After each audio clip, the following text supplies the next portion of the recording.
السلام علیکم ناظرین، آپ دیکھ رہے ہیں ذیشان سید یوٹیوب چینل۔ ناظرین، بات کریں گے سابق وزیر اعظم عمران خان کے حوالے سے۔ دو کیسز ہیں، ایک ان کا بشرا بی بی کے ساتھ نکاح کا جو معاملہ ہے اس میں بڑی اہم پیش رفت ہوئی ہے، اور دوسرا ٹرائل کورٹ نے 5 اگست کو توشہ خانہ فوجداری مقدمے میں ان کو جو سزا سنائی تھی اس کے حوالے سے۔ پہلے بات کریں گے عدت میں نکاح یا غیر شرعی نکاح کے حوالے سے۔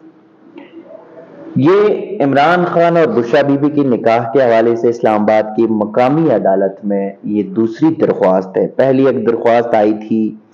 محمد حنیف نامی پٹیشنر کی جانب سے، پھر اس درخواست کو ایک جج نے خارج کر دیا، اور جو موجودہ جج ہے سول جج قدرت اللہ، انہوں نے اسی درخواست کو تقریباً 1.5 سال تک رکھا، سنا بھی، اور پھر آخر میں اسی بندے نے اپنی درخواست واپس لے لی، اور اگلے دن خاور فرید مانیکا جو کہ بشرا بی بی کے سابق شوہر ہے، انہوں نے درخواست دائر کر دی اور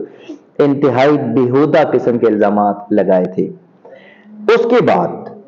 اس کیس میں مفتی سعید جو عمران خان کے بڑے قریبی تھے، جو اس کے نکاح خوان تھے، انہوں نے اپنا بیان قلم بند کروایا۔ عمران خان کے ماضی میں بڑے قریبی تعلق دار اور پرسنل سیکرٹری یا پولیٹیکل افیئر کے جو سیکرٹری تھے امن چودھری نے بھی اس کیس میں اپنی گواہی جو ہے ان کا بیان ریکارڈ کروایا تھا۔ اور تیسرے نمبر پہ خاور مانیکا کے جو ملازم تھے، انہوں نے تو انتہائی غلیظ اور گھٹیا قسم کی جو باتیں بتائی کورٹ روم میں، وہ بتانے کے لائق تو نہیں ہے، لیکن انہوں نے اپنا بیان ریکارڈ کروایا۔ آج جب خاور مانیکا کے وکیل رضوان عباسی وہ عدالت کے سامنے پیش ہوئے اور عدالت کو انہوں نے کچھ ججمنٹ کا حوالہ دیا، تو بظاہر تو یہ لگ رہا تھا کہ عدالت جو ہے شاید کچھ یہ درخواست کو ڈسمس کر لے، لیکن ہوتا یہ ہے کہ اس جج صاحب کا بھی اپنے آپ کو تھوڑا سا اینٹی ثابت کرنے کے لیے ریمارکس کچھ اور ہوتے ہیں، اور آرگومنٹس یا آرڈر شیٹ میں پھر کچھ اور ہوتا ہے۔ وہ جب آج دلائل کے بعد فیصلہ محفوظ ہو گیا، تو اب سے کچھ دیر پہلے وہ فیصلہ سنایا گیا، اور اس میں کہا کہ عمران خان اور بشرا بی بی کے عدت میں نکاح یا غیر شرعی نکاح کے خلاف جو درخواست ہے وہ قابل سماعت ہے۔ 496 بی کے تحت یہ درخواست قابل سماعت ہے۔ عدالت نے نوٹسز جاری کر دی عمران خان کو بھی اور بشرا بی بی کو بھی۔ ایک دوران سماعت آج رضوان عباسی نے یہ بھی عدالت کو کہا تھا کہ ایک خاتون گھریلو ملازمہ ہے، اگر موقع ملا تو ٹرائل میں اسے بھی ہم لا سکتے ہیں، جس پر عدالت نے برہمی کا اظہار بھی کیا کہ ایسا نہیں ہوتا۔ یعنی چیز یہ تھی کہ ایک اس کیس کو جس طرح غیر شرعی اور عدت میں نکاح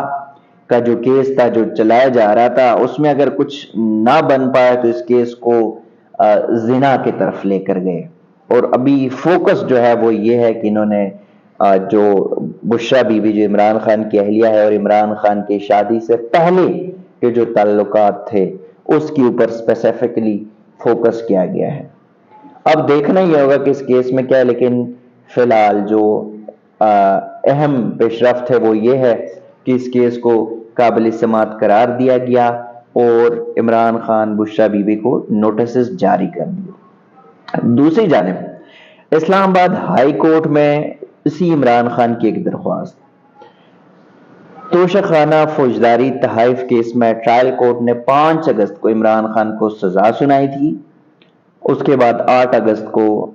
انہوں نے یہ فیصلہ چیلنج کیا تھا، اور اسلام آباد ہائی کورٹ نے یا ٹائپیکل مسٹیک یا جان بوجھ کر انہوں نے ایک چیز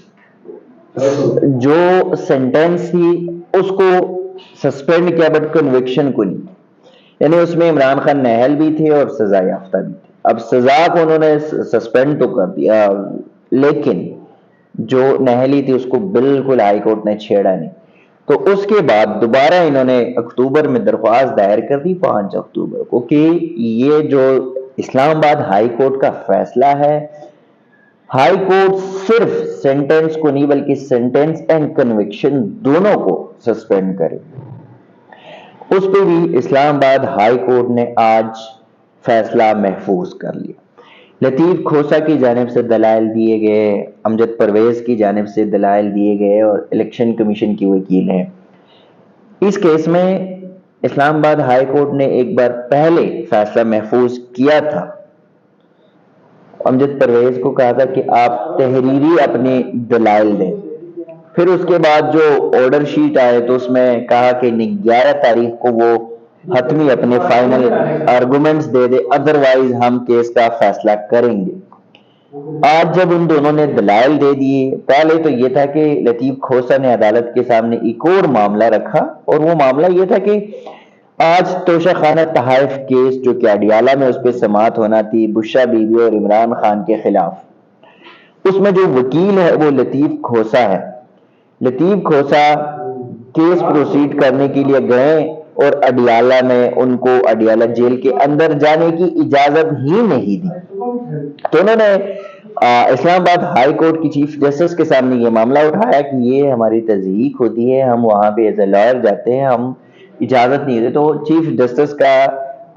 بجائے کچھ اور کر کے یا کوئی تسلی دیتے یا کوئی اسٹرکٹ آرڈر کرتے، کیونکہ کوئی بھی وکیل ہو، جب کسی پٹیشنر کا وکیل ہو، وہ سزائے موت کا قیدی ہو یا دہشت گرد ہو یا جو بھی ہو،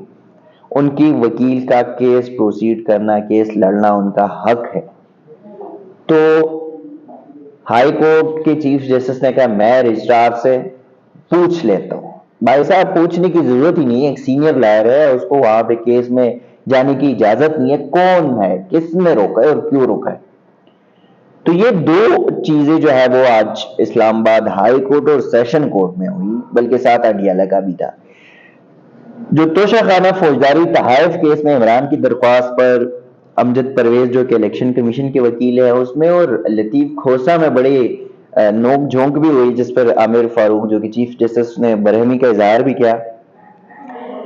لطیف کھوسا نے کہا کہ ایسا کیسے ہو سکتا ہے کہ امجد پرویز جو نواز شریف کے وکیل ہے، وہ الیکشن کمیشن کا وکیل ہے اور عمران خان کے خلاف وکیل ہے۔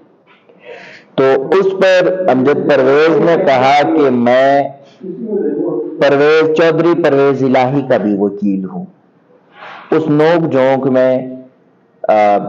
جو چیف جسٹس ہے اس نے ان کو معاملہ نمٹایا۔ امجد پرویز نے جواب الجواب دینے کی کوشش کی، لیکن چیف جسٹس نے کہا کہ آپ اپنی آرگومنٹس کر چکے ہیں،